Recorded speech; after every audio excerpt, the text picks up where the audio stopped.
are again, another day in Lake Erie. We've been doing a lot of this, but I can tell you one thing, we haven't been doing a lot of it without a lot of clothes on. This is like the nicest day by far. So we put the boat back on the trailer and came back out. B-League videographer, Robertson, Bigwater Fishing. That's what we're doing. We're gonna show you some cranking. That's what we've been doing. Finally a nice day. All you guys, we appreciate you saying stuff, stopping us everywhere, saying howdy. And so we haven't seen a video. Well, we've been out fishing, but man, we have been battling some weather conditions, obviously running our guide service. And so we relaunched today. We're kind of doing double duty, so we can bring you a little video here. Springtime cranking. Fishing has been actually pretty good, but it's also been kind of tough. Like those windows, you guys have seen the weather. It's 70 one day, 20 the next. This is by far the nicest day we've had. And we have been cranking it up, and the speed has been the deal as far as the speed we have to run. And that's going to change a lot. It's not like you guys ask questions I see in the parking lot and everything. I get it, I understand. But you're like, oh, what, 1.3? What? It changes, man. And then the current is really the big deal with that. So the fish hawk has been important a lot of days, especially when it's really calm like this, even though we haven't had many calm days. But so the direction of the troll has been huge for getting bit. And I think a lot of that is just speed related, where your baits, you know, aren't working like you think they are. Maybe they're not working at all. Crankbait's not wobbling or whatever it may be. And then the other thing is just simply, you know, making sure you use your electronics. We're using the Hummingbird to try to find these fish because they've been really, this is a crazy deal. They've been spooking, excuse me, they've been spooking from the graph. So like as we're at fishing speed now, we're marking a lot. Now, when I ran through them with the boat on plane, they're all over the place. So, these things are spooky. Ooh. So, here's what we did. I'm by myself. Obviously, we got B-League videographer here, and we have got the Hummingbird pretty covered up. And the fish have been on the screen really deep. And earlier today, when the bite was kind of slowing down, the fish started going deeper. So, we put some deep stuff out there. But as you've watched the videos before, the first one that goes, of course, is our higher line. And I know what you're probably thinking if you really, really pay close attention is why is your high line in the inside? Because they're not spread out that much different.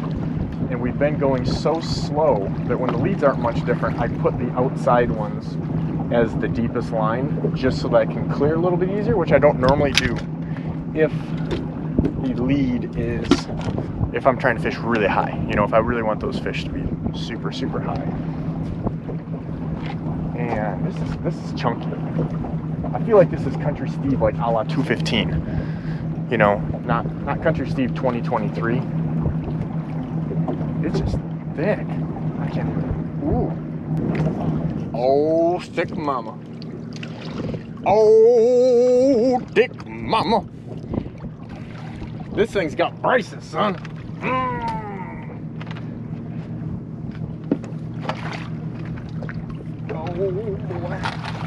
It's not as easy as you think. You need to phone a friend when you're doing this.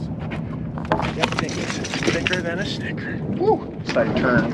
Because that guy's kind of a jackass that's over there to cut us off. Crazy. No boats here. But you really got to pay attention to these things because, again, you saw that bite was really light. The bait was actually floating up. And so that's a good indication, though, that we probably are right in the straight zone because this is our middle line. We got something just a hair bit deeper and a hair bit above that. It really matters.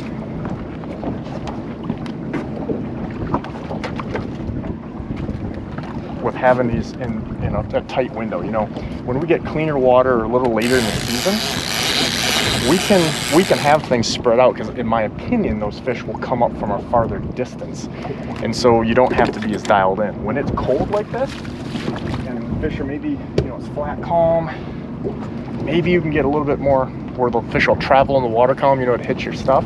But real talk, I've experienced over 20 years of just like when the water's cold, you generally got to have those baits right in the straight zone. They're not going to travel as far for it unless it's one of those just peak feeding deals like early or late in the day where they just seem to bite.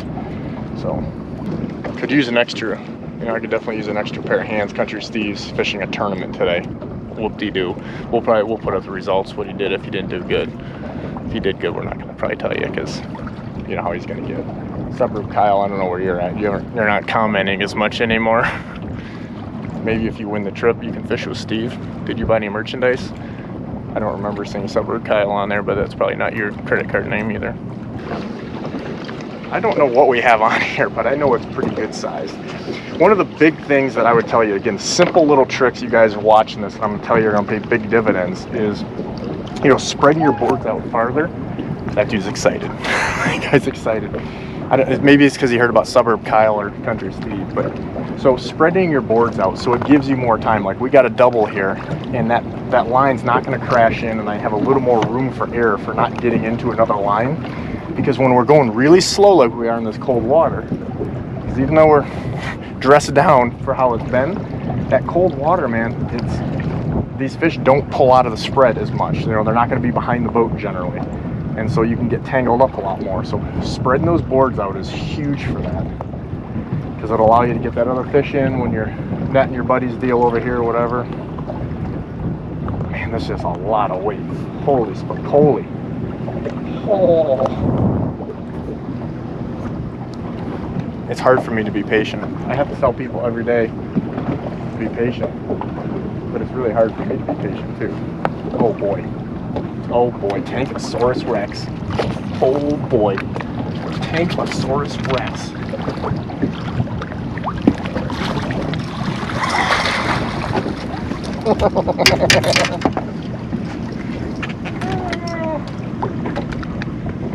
Oh, just me over here catching 10-pounders.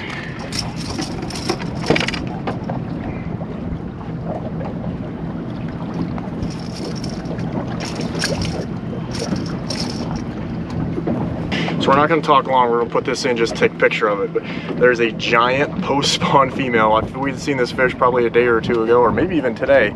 I can't imagine how big it would be, but it's still probably pushing 9 pounds. Giant donkey. So we're getting ready to spin thanks to the old Minn Kota here. And, oh, we got one on the outside. I can't even do that. Okay. We got one on the outside over there. We're trying to get stuff reset. We've got like 4 fish in about the last 2 minutes. So we hit a waypoint. Really critical. While I'm talking, I'm gonna let that board clear out so I don't have as much to maneuver around. But really critical to hit a waypoint. I don't normally do that this time of year. Those fish are in really tight little areas. When it's flat calm like this, I'm gonna spin on them and take advantage of that. So they don't seem to move nearly as much when this water's super cold. Now this one was so kind to pull out here. But our first 4 fish, okay, have come on 4 different leads. And they're not crazy off, but that's another good example where a lot of my buddies, you know, and this is arguable, this is just my opinion, I don't switch all of the leads over to whatever it is immediately. Because so many times you miss that window when those fish are coming up or going down, and you end up moving locations or changing speed or doing something else simply because you just don't have a lure in the depth of the water column where those fish are biting. So especially now, like in Ohio, we can run 3 lines depending on where you guys are at. Hopefully you can run a couple at least. We got a couple buddies out there, and so have 1 or 2 lines that are kind of checkers, you know, 1 high, 1 low, and you may not catch a lot on them, but it's going to help clue that in when that changes. And then have some of your inside lines there that are your worker lines that's the stuff that's catching them. But still having one really high or really deep outside of that window, I promise you, it saves me at least once a week, minimum. Nice release. See a lot of my boys in the boat when they want to help, the release is ugly. It's nasty. You got to make sure, you know, it's just like you want to make that kind of a seamless deal and have that guy positioned in the boat.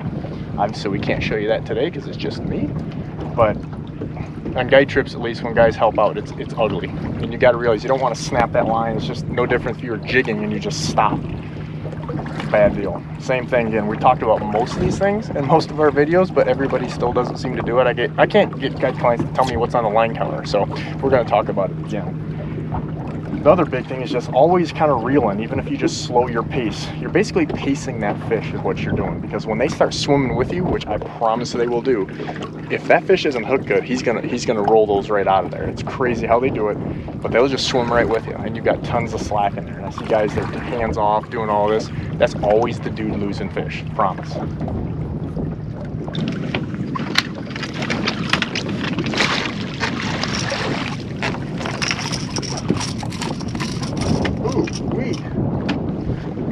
are so many fish on the screen. It's happy time.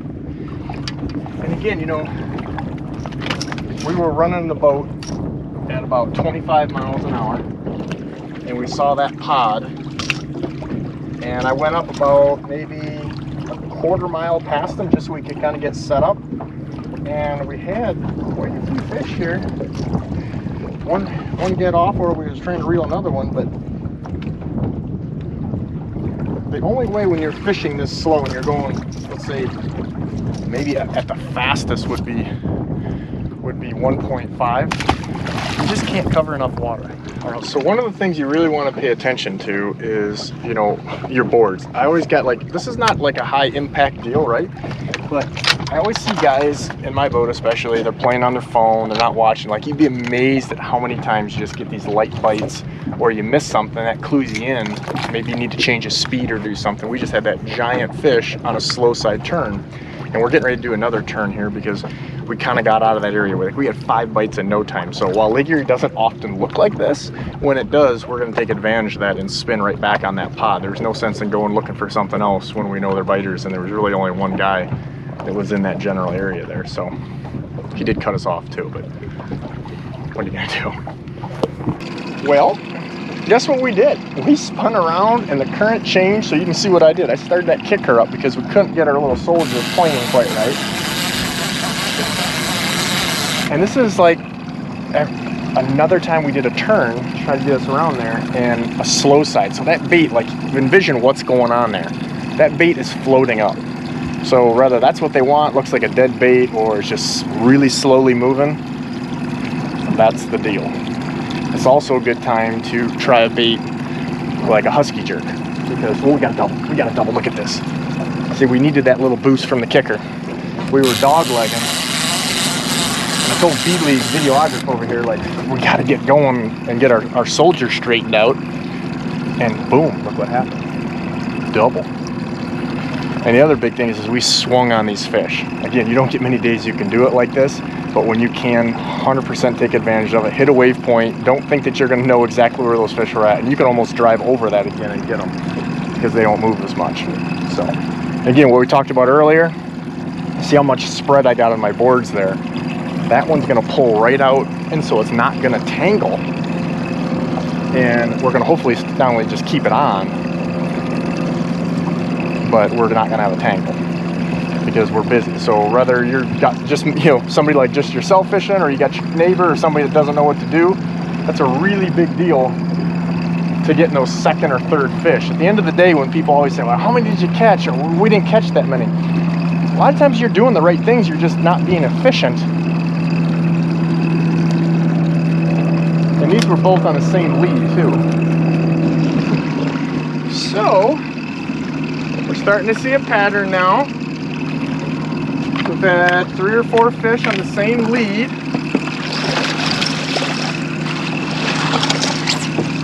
And boom, bada bing, she hit that thing. Oh my God, I'm catching everything. I just caught a big ginger. Oh my God. Look at that sucker. I'm gonna let that go. Let's see. So what I'm gonna do is, I think that fish is still on there. He's just hanging though, because it's been a long time out. Oh, it's still there. I can feel it through this Shimano Compre. Oh yeah. Oh yeah. Mama, I got her. My mom watches these videos. You know, she's usually like the first one to like it and comment it. Sorry, but she always said, why are you throwing all those fish back? I don't have enough fish in my freezer. No point to that, just thought I'd let.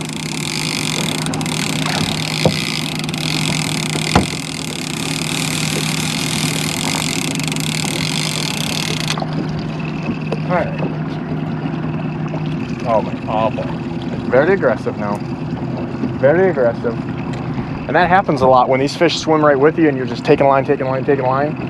That's when a lot of my people lose them on guide trips, because that fish is green now. This is like Custer's last stand. And he's bumping. Look at that. I mean, bumping. Yup. We don't have a budget to play any cool music, but if we did, it would be City of Compton. But we don't. We might get sued just for saying that. All right, there we go.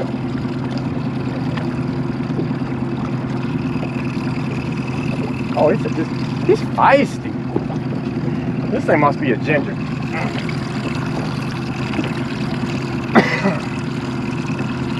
Oh boy.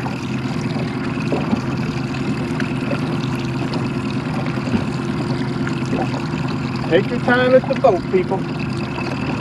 Take your time. Oh, she's thicker than a sniff, kid. Woo! Give him a woo. And if anybody's old enough to remember Ric Flair.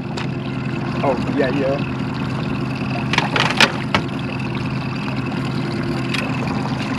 I want you guys to make sure that you go comment, especially if you have Instagram, you can go follow Country Steve and tell him thanks for showing up, Country. Make me do this all by myself.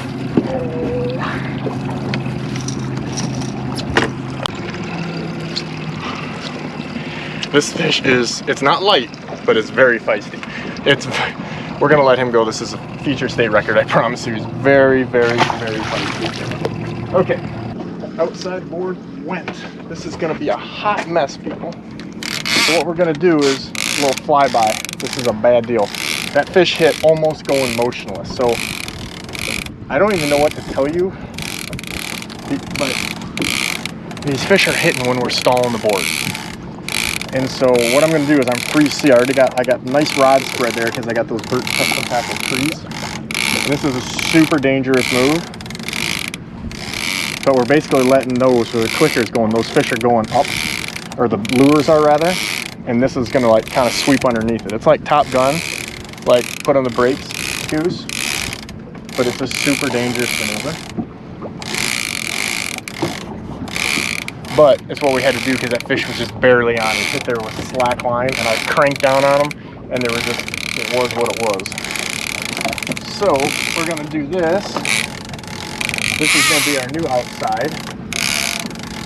You guys always ask about board stuff. Here's one way to do it. So we just did the air brakes. You can kind of tell what we did there. We basically had the clicker on what was the inside and the middle, and we floated them back and around, and now I'm coming right out here. Probably gonna do that a couple times and tangle stuff up, and until you always have to remember what your leads are. It's so important. When you get guys in the boat and they're like, I'm like, what was that? Nobody's paying attention. Like, you gotta know, because now I know how much distance there to kind of gauge to get through, and also to reset the boards. Some of my buddies even, I'm upset that they cannot remember a damn board number, especially when I'm yelling at them. You gotta know what that is. When you realize what the pattern is, and then you just don't remember to look at the line counter and you don't get set back to the same thing, it's a bad deal. But today, the deal is doing these little S-turns and getting that bait to stall. We're actually stalling the board, and that's been half of our bites in a very short amount of time.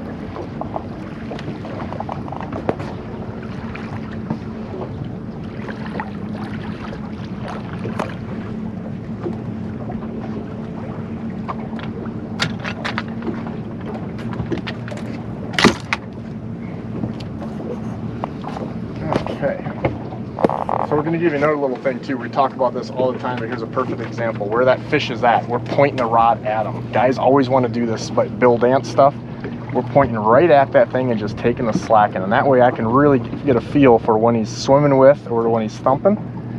And then when he's thumping, I don't put extra pressure on him. That's really, really, really critical, because reeling a walleye, in my opinion, when we're doing it like this with boards in open water, is kind of like pulling an anchor.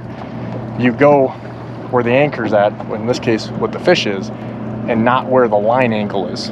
Because if anybody's ever pulled an anchor up manually, you know, we probably all spot lock now, but if you do, you'll know what I mean. The anchor's over there and you're pulling the line this way, and you don't want to do that. So this one's, I don't think, as big, or he's playing possum, but we watched him hit it. So critical, you know, like I said, just paying attention to the little things, seeing those bites right out of the gate. If you weren't paying attention to this one and I didn't reel down really quickly, probably doesn't get in the boat. It's not in the boat yet, but I think it's gonna. Oh yeah. Oh yeah.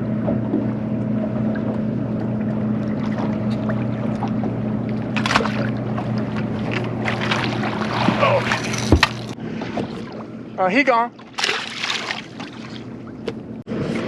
So that's air bubbles from that fish. We put him out to the side of the boat. That's when he was directly below the boat. And there's him going down right there, right to the bottom.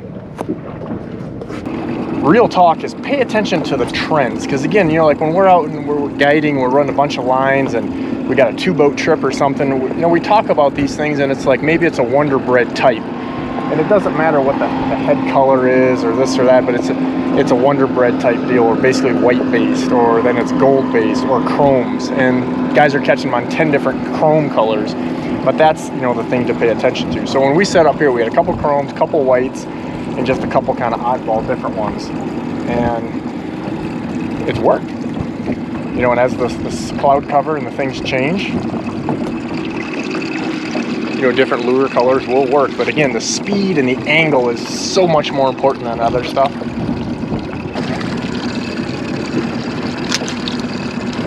So real talk, you guys want to see more Country Steve? We really please comment and let us know, because producer dudes, he truthfully likes it better when Country Steve's not there. I think there's just a little animosity over, you know, almost getting pushed in the lake or whatever. But do you want to see me reeling these in, doing them by myself, talking through, or Country Steve losing fish, or really, we would like to know.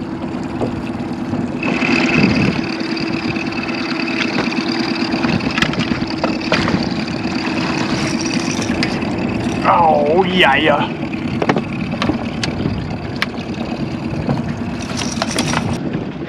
Look at that thing just. Woo.